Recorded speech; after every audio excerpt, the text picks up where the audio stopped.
Loron dia malu karena tatoli ha raidara nomos ya raidior ni acompanha ela edição ohin.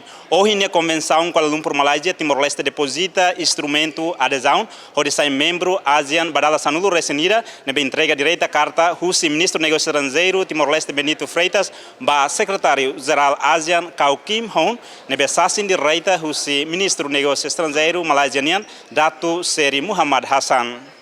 Oficialmente Depozita ninia Instrumentu Adezaun ba Karta ASEAN, no liu foco ba Tratadu kona-ba Zona Livre husi Arma Nukleár Sudeste Aziátiku, SEANWFZ, hodi marka ninia admisaun hanesan Membru ba Dala-11 recenida husi bloku rejionál ne.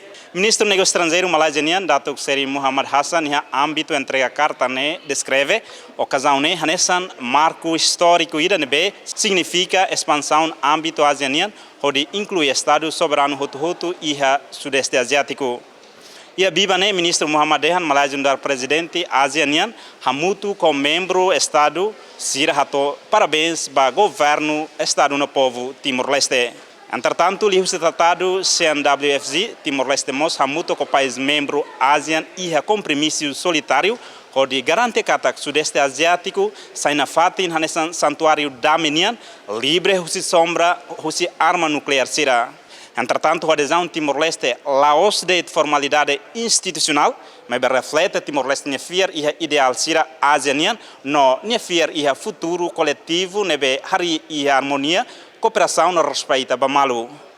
It is a historic moment that greets us today. I am delighted to announce that the Timor-Leste has officially deposited its instruments of accession to the ASEAN Charter and the Treaty on the Southeast Asia Nuclear Weapon-Free Zone.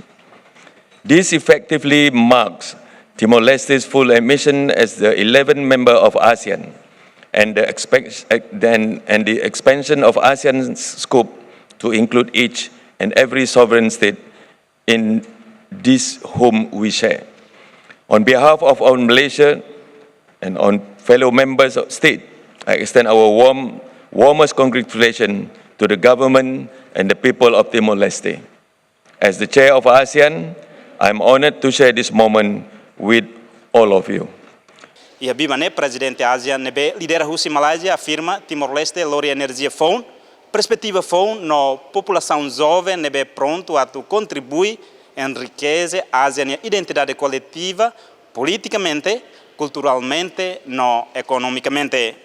Tamane bamalu karena tatoli atual carga atualiza tatoli na fatin acompanha processo toma adesão Timor-Leste nian Dala-11 recenida ia país ASEAN ia Kuala Lumpur Malaysia tamane aban hanesan loron especial ida ba povo no estado Timor-Leste tamane acompanha na fatin canal tatoli ia edição sira tuirmai husi Kuala Lumpur Malaysia Hawanito Soares digna serão tatoli.